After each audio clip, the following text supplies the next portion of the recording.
Hello అండి, welcome to Rudramma kitchen.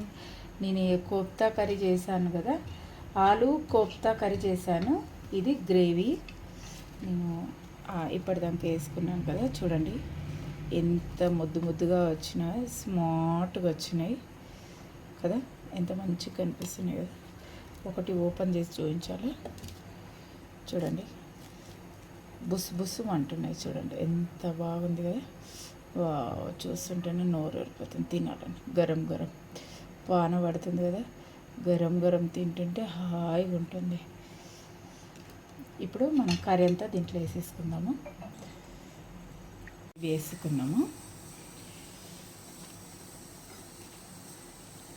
చాలా బాగుంటుంది, మీరు కూడా ట్రై చేయండి. చూడు ఎన్ని చాలా ఇంకా ఎత్తున చూసేద్దాం. పర్ఫెక్ట్ ఉందండి. సింగిల్గానే పెట్టాను కదా. దీంట్లో తర్వాత బౌల్ వేసుకొని కొత్తిమీర వేసుకుంటే అయిపోతుందండి. అవి ఆయిల్ వచ్చేస్తుంది కదా బయటకి, ఆయిల్ మొత్తం వచ్చేస్తుంది. మనం సిమ్లో పెడితే ఆయిల్ అంతా బయటకు వచ్చేస్తుంది. అయిపోయింది. ఒక 2 నిమిషాలు పెట్టి మనం బంద్ చేసేద్దాం. మూత పెట్టేసిన. నేను కొబ్బరి ఫ్రై చేయడానికి వేస్తున్నాను. ఇది మన ఇంట్లో కొట్టుకున్నదేనండి. ఇది బాగా ఫ్రై అయిన తర్వాత, కొద్దిగా ఫ్రై అయినాక కుర్మాకి మనం గరం మసాలా దీంట్లోకే సరిపోతుంది. దీంట్లోనే వేసేద్దాము. ఒక పెద్దది మీడియం సైజుది ఒక ఆనియన్స్ తీసుకున్నాను. అది కూడా చిన్న చిన్నగా పొడుగా కట్ చేసి దీంట్లో వేసేస్తాను. అంతలోపు ఇది కొంచెం ఫ్రై అవ్వనిద్దాం. కడాయి పెట్టుకున్నాను. దీంట్లోనే మనం ఆనియన్స్ కూడా వేసేద్దాము. పొడిగా కట్ చేసాం కదా ఆనియన్స్.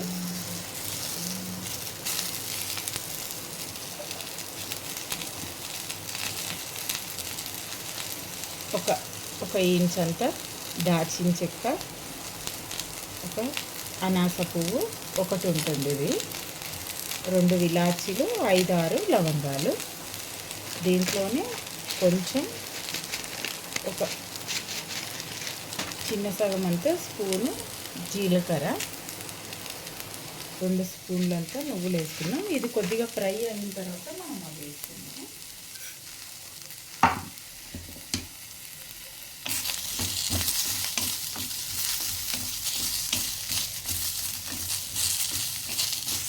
కొబ్బరి మంచిగా కాలింది కదా, ఆనియన్స్ కూడా కలిపోతుంది, మంచిగా ఫ్రై అవుతుంది.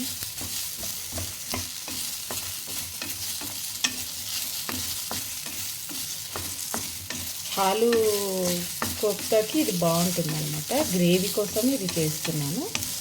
ఒక 4 చిన్న సైజు మీడియం సైజువి టమాటాలు. ఇవి డైరెక్ట్ గ్రైండర్లో వేసేద్దాము.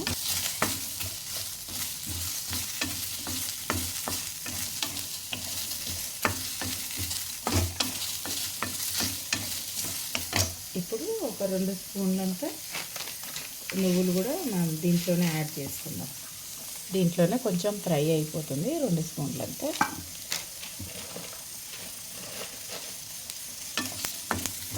మనం 1 స్పూన్ అంతా ఆయిల్ వేసుకున్నాము. 1 స్పూన్ ఇట్లా వేసుకున్నాము. కొంచెం ఫ్రై అయిపోయింది. చూడండి ఫ్రై అయిపోయింది కదా, తీసేస్తాం. ఇది స్టవ్ బంద్ చేసి గ్రైండర్కి వేసుకుందాం. మనం ఇదంతా దీంట్లో వేసేసుకుందాము. చల్లబడ్డది కొంచెం.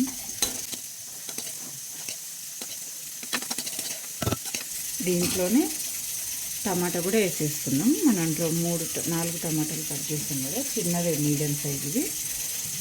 దీంట్లోనే ఒక స్పూన్ అంతా ధనియాల పౌడర్ వేసుకుందాం. 1 స్పూను కారం తర్వాత చూసుకుందాం మనము. సగం అంతా పసుపు, 1/2 స్పూన్ అంతా ఉప్పు వేసుకుంటున్నాను. ఉప్పు తగినంత చూసుకోండి. ఇప్పుడు ఇది గ్రైండ్ చేసుకుందాం మనం. చూడండి పేస్ట్ ఇలా వచ్చేసింది. మనం ఇప్పుడు కడాయిలో వేసుకుందాము. కడాయి గరం పెట్టేసుకుందాం. ఒక బౌల్ అంతా నూనె వేసుకుంటాను. కొద్దిగా వేస్తున్నాను. ఒక బౌల్ మీద కొంచెం, దీంట్లో కొంచెం బిర్యానీ ఆకు వేస్తున్నాను. ఇప్పుడు మనం ఈ గ్రేవీ అంతా వేస్తున్నాము. అక్కడక్కడ నువ్వులు కనిపిస్తున్నాయి కదా, ఏం కాదండి, అవి మంచిగా క్రిస్పీగా ఉంటాయి కాబట్టి టేస్ట్ అనిపిస్తుంది. ఒకవేళ పంట కింద పడ్డా కూడా టేస్ట్ అనిపిస్తుంది. ఇది ఫ్రై చేద్దాము.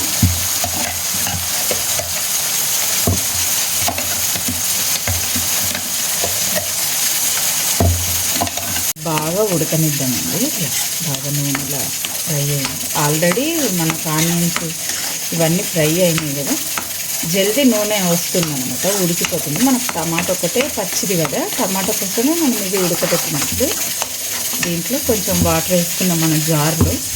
ఆ వాటరు దీంట్లో వేసేద్దాము.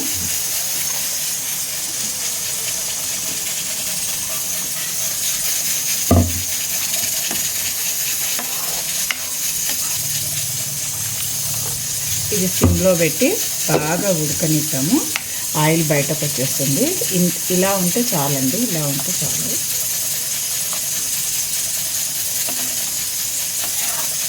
ఇది మనం మూత పెట్టేసి ఉడికిన తర్వాత మనం ఉప్పు చూసుకున్నాము. ఇప్పుడు దీనికి మూత పెట్టేస్తున్నాము. 3 ఆళ్ళు తీసుకున్నాను, చిన్న చిన్నవి, ఇంత సైజువి 3 ఆళ్ళు ఉడకబెట్టిన అనమాట. దీంట్లో 2 స్పూన్లంతా శనగపిండి వేస్తాను అనమాట.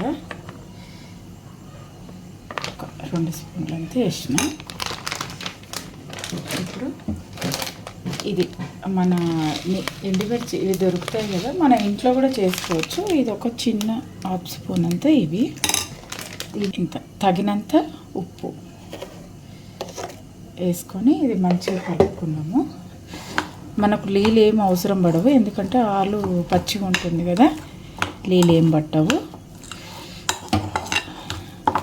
ఇది కొంచెం చల్లారితే ఆలు ఎప్పుడైనా గట్టిగా అవుతుంది. చల్లారిందనుకో మనం బాయిల్ చేసుకోవచ్చు దీన్ని. కొత్తిమీర లేదు నా దగ్గర, లేకపోతే కొత్తిమీర కూడా వేస్తుంటే కలర్ బాగుంటుంది కొత్తిమీర వేస్తే. చూడండి, నాకు ఇంకా కొంచెం బేసన్ పట్టింది, అదే శనగపిండి పట్టింది. చిన్న చిన్నగా బౌల్ లాగా చేసుకొని కొంచెం బేసన్ వేసాను. ఒక్క సగం స్పూన్ అంతా కూడా కార్న్ఫ్లవర్ వేసాను దీంట్లో. ఆలు కొంచెం గట్టిగానే తీసుకోవాలి మనము, అంటే మెత్తగా ఎక్కువ ఉడకబెట్టొద్దు అనమాట. ఇవన్నీ ఒక దాంట్లో పెట్టుకుందాం, మనం ఒక ప్లేట్లో పెట్టేసుకుందాం. అన్నీ బాయిల్ చేసి తర్వాత దాంట్లో వేసేసుకుందాము. మనం చెయ్యి తడి చేసుకుంటే ఆలు అంటదనమాట, చెయ్యి తడి చేసుకోవాలి.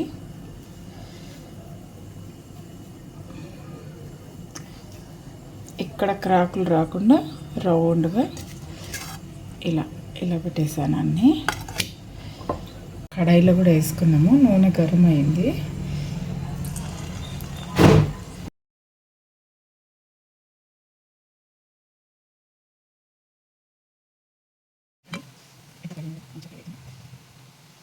దీన్ని చూసేద్దాము ఒకసారి.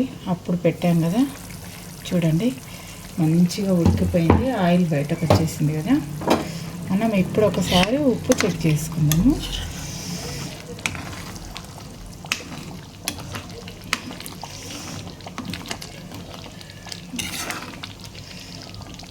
ఉప్పు చెక్ చేసుకున్నాము. మనం ఉప్పు ఒక టేస్ట్